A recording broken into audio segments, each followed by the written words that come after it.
Intro music fades in and out, narrator welcome, curious minds, to What If Wonders, the channel where we twist reality and dive headfirst into the most imaginative hypotheticals. Today we're venturing into a world brimming with ancient whispers and arboreal wisdom. The Fact Narrator. You walk through a forest, and what do you see? Majestic giants, swaying gracefully, their roots deep in the earth, their branches reaching for the sky.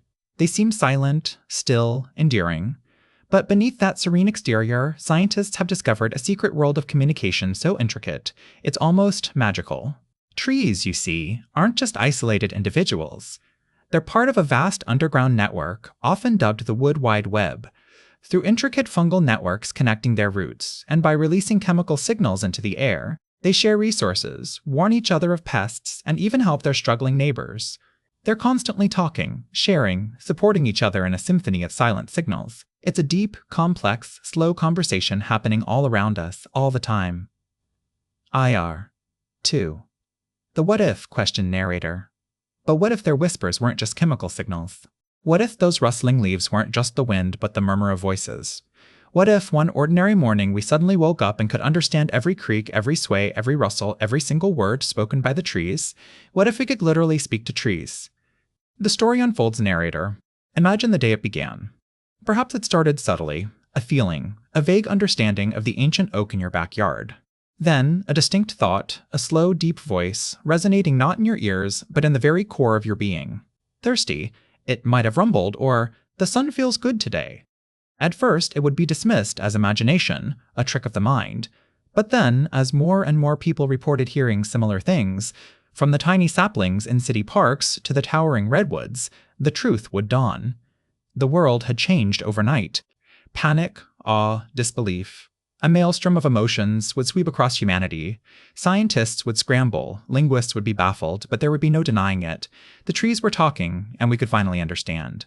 The first conversations would be tentative, almost reverent. We'd ask simple questions. What do you see? How old are you? Are you happy? And the answers would come, slow and deliberate, filled with a patience utterly alien to human experience. Imagine the revelations. The ancient bristlecone pine, a living witness to millennia, sharing memories of ice ages, volcanic eruptions, the rise and fall of civilizations. The vibrant cherry blossom, chattering about the joy of spring, the buzzing of bees, and the fleeting beauty of its petals. The wise redwood, speaking of generations of forest dwellers, its calm voice a balm to the hurried human mind.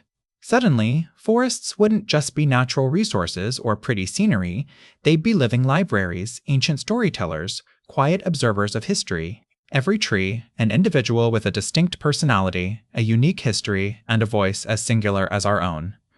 1. Nipifor. Unexpected consequences narrator. The world would be irrevocably altered. Firstly, deforestation would halt almost overnight. How could you cut down a being that pleaded for its life, or shared the collective sorrow of its dying grove? Lumber would become a precious commodity, sourced only from willing, fallen trees, or perhaps from trees that had lived a full life and were ready to return to the earth. Architecture might shift dramatically, prioritizing sustainable materials or designs that integrated living trees respectfully. Urban planning would transform. Imagine a city where trees weren't just decorative, but essential active citizens. Their complaints about pollution, noise, and cramped root systems would become pressing concerns. Entire city blocks might be redesigned to give trees more space, cleaner air, and better access to water. Green spaces would no longer be luxuries, but vital communication hubs, connecting the concrete jungle to the larger arboreal network. Our understanding of time would warp. Trees experience time on a different scale. A human lifetime is but a blink to an oak.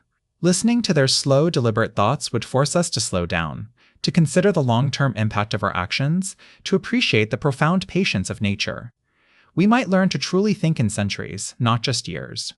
New ethics and laws would emerge. Do trees have rights? Should they vote? Could they sue for damages? The very concept of personhood might expand beyond humans and animals to include these rooted, ancient beings. Arboreal law would become a new legal frontier, grappling with questions of tree welfare, collective forest intelligence, and interspecies diplomacy. And what about their secrets? Against the eye, trees have seen everything. They've witnessed ancient crimes, forgotten wonders, hidden treasures. Imagine the intelligence agencies trying to extract information from a silent sentinel that stood guard over a forgotten tomb, or a towering sequoia that bore witness to critical historical events. The earth itself would become a canvas of spoken history, but it wouldn't all be serene wisdom. Some trees might be grumpy, complaining about the squirrels or the incessant noise of human life. Others might be territorial, demanding specific nutrients or light, and the sheer volume of their collective consciousness, the constant murmur of a billion voices, might be overwhelming, a symphony of existence that never truly silences. The returns narrator.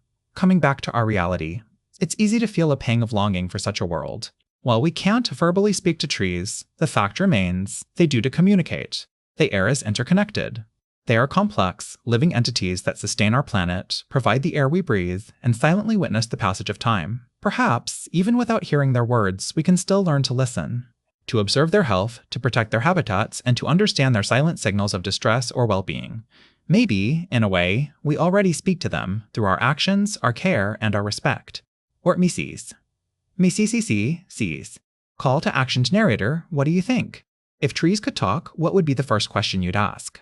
What's the most surprising secret you think they'd reveal? Share your imaginative thoughts in the comments below. And if you enjoyed this journey into a what if wonder, hit that like button, subscribe, and ring the notification bell so you don't miss our next adventure.